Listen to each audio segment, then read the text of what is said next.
Je m'appelle Xavier de Izara, je suis coach en psychanalyste et aussi en complotiste. Je leur apprends comment faire pour échafauder des théories farfelues qui semblent sérieuses, qui semblent crédibles. Les psychanalystes et les complotistes, eh bien, ce sont de grands artistes finalement, à l'imagination véritablement florissante. Personnellement, je les admire parce qu'ils sont capables de créer des univers originaux, poétiques, pathétiques aussi, élastiques, qui n'existent que dans leur cerveau, ce qui est exceptionnel. Et c'est pour cette raison que je prends un réel plaisir à les coacher. Alors, ceci dit, aujourd'hui, eh bien, je voudrais vous parler du véritable scandale, enfin, pire qu'un scandale, vous allez voir, concernant Notre-Dame de Paris, construite en honneur à la Vierge Marie. Marie, je vous rappelle à ceux qui ne le savent pas, c'est la maman de Jésus-Christ, notre Sauveur, le fameux Fils de Dieu, connu dans le monde entier depuis pas mal de temps. Jésus est né d'une vierge. 3 jours après sa mort, il n'était plus mort. Et à partir de là, il a profité de sa nouvelle vie pour s'envoler au ciel un jeudi de l'Ascension, alors qu'à l'époque, nos connaissances en aéronautique étaient, on va dire, inexistantes.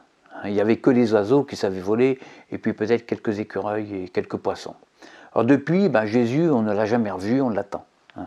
Alors avant d'aller plus loin, je veux faire un parallèle aussi entre l'attentat du 11 septembre 2001 et puis l'incendie de Notre-Dame du 15 avril 2019.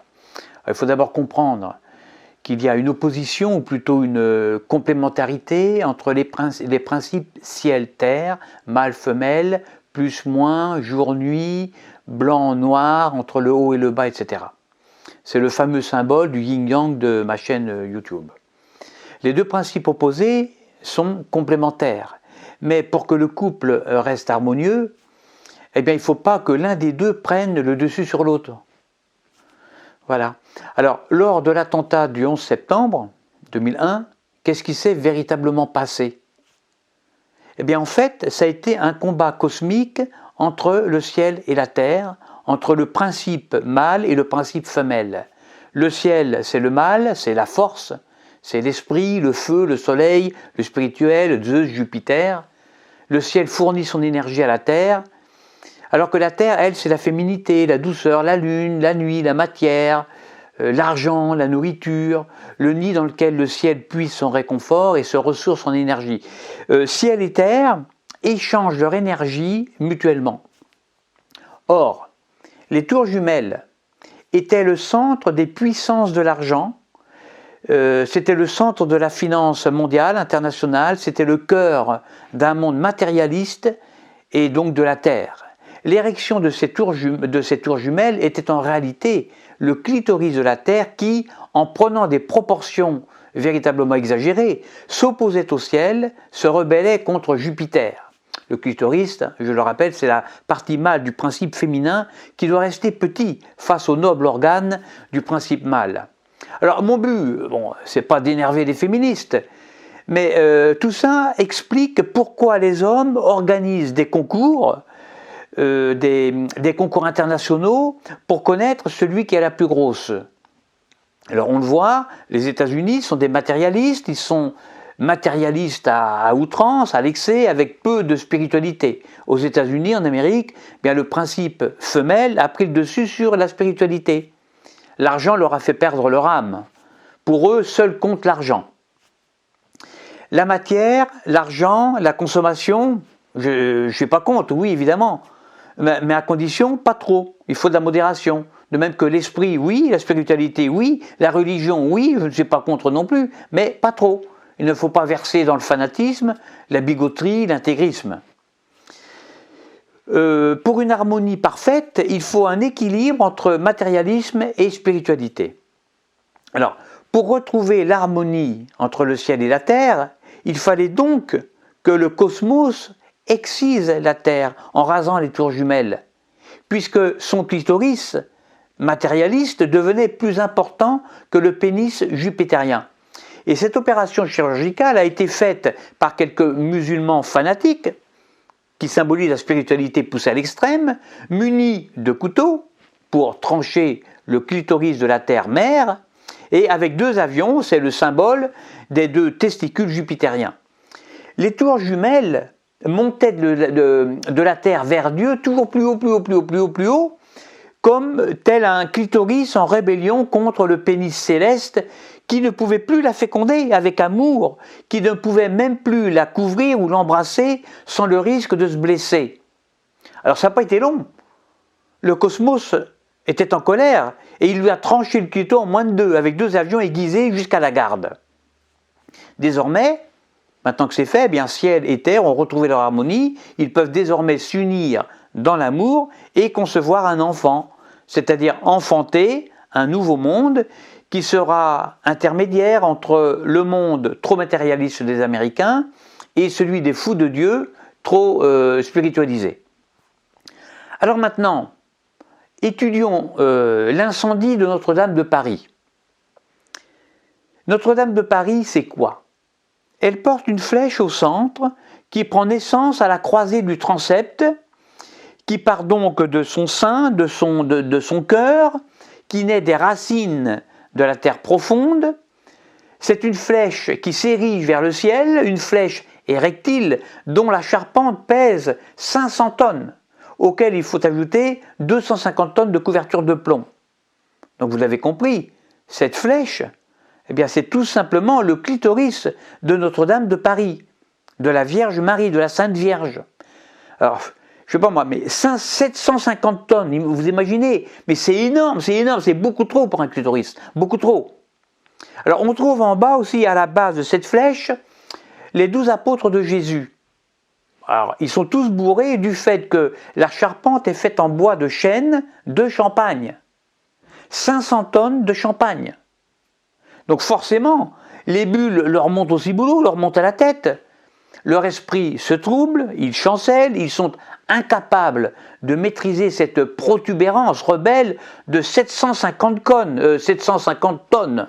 Là encore, comme lors de l'attentat du 11 septembre, le cosmos a dû intervenir pour amputer la Vierge Marie, qui, par son clitoris insolent, se rebellait contre Dieu, sans compter qu'il enivrait les 12 apôtres de notre Seigneur Jésus-Christ, dont les pénis à eux 12 étaient ridicules comparés aux centaines de tonnes de ce monstre érectile de la Sainte Vierge.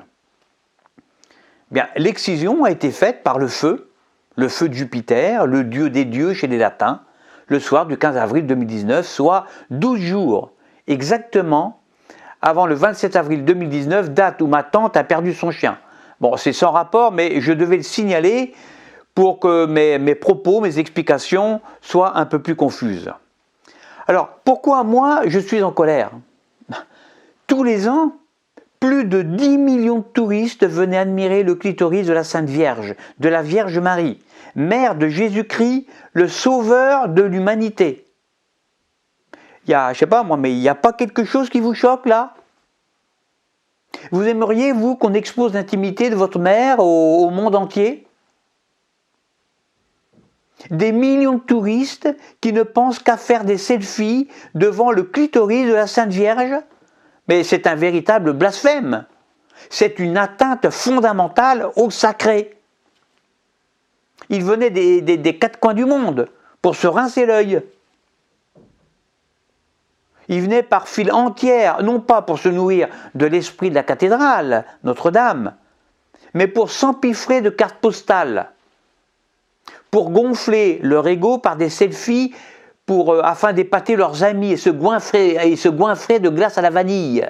Bon, moi j'adore les glaces à la vanille, mais tout en respectant Dieu, Jésus, la Sainte Vierge et toutes ces conneries-là, parce que je devais faire la file pendant plus de 2 heures pour manger mon cornet. Les meilleures glaces sur Paris sont celles à côté de Notre-Dame. On ne peut pas faire autrement. Et puis après, il fallait se retaper encore la file de touristes pour tourner des heures et des heures dans Notre-Dame. Mais les touristes, c'est quoi? C'est des brutes épaisses qui ne pensent qu'à leur ventre. Maintenant que Notre-Dame est brûlée, on peut s'acheter des glaces. Mais l'attente est raisonnable pour les vrais fidèles. Je veux dire, ceux qui sont comme moi, qui aiment les glaces à la vanille, qui visitent Notre-Dame de Paris et qui brûlent un cierge. Alors ce qui est incroyable, c'est qu'il n'y a pas eu une seule féministe pour crier au scandale. Sainte Marie, Mère de Dieu, est vierge. Elle est pudique, il ne faut pas l'oublier. Même si elle a prêté son flanc à l'Esprit Saint pour que la féconde dans le dos de Joseph. Alors, un peu de pudeur quand même, s'il vous plaît. Un peu de pudeur, un peu de respect. Et on voudrait reconstruire maintenant une flèche encore plus haute. Mais on se fout de qui, là? La hauteur de la flèche, c'est aussi pour montrer la puissance du christianisme sur les autres religions monothéistes. Ça n'a rien à voir avec Dieu, ça. C'est pour cette raison que chaque village a son église et son clocher. D'ailleurs, je ne sais pas si les synagogues et les mosquées ont un clitoris. En fait, je ne sais pas, il faudrait se renseigner. Mais je sais que les villes, elles ont leurs flèches aussi. Hein. Paris, par exemple, c'est la Tour Eiffel, qui sert aussi de clitoris à toute la France, même à toute l'Europe. Hein. 10 000 tonnes quand même. Hein. Alors revenons à Notre-Dame. Donc forcément, le cosmos détruira à nouveau la nouvelle flèche qui sera reconstruite. Forcément. Parce que le cosmos n'acceptera jamais qu'un énorme clitoris surplombe Notre-Dame de Paris. Jamais il l'acceptera. Quand une flèche s'effondre sous la colère de Jupiter, mais on ne la remplace pas, sous peine de sanctions célestes. Le ciel en a décidé ainsi. Ou alors si, mais un tout petit clitoris raisonnable, discret, pudique, caché sous un voile. De plus, qui demande à reconstruire la flèche de Notre-Dame encore plus haute? Ce sont des mécréants, des incroyants, des blasphémateurs, des hypocrites, des païens, des gauchistes même, hein, qui s'agenouillent devant la matière sans percevoir l'esprit qui a créé, ordonné et donné forme à cette matière. La seule façon, à mon avis, de mettre en valeur la grâce d'une femme, telle que Sainte Marie, Mère de Dieu, bénie entre toutes les femmes, eh bien, c'est de couvrir son visage, son cœur, son sein, par un voile, et de le cacher en un lieu secret, là où seuls les éveillés le découvriront, sans avoir besoin de le découvrir. A bientôt pour une prochaine vidéo qui sortira vendredi prochain à 17 h.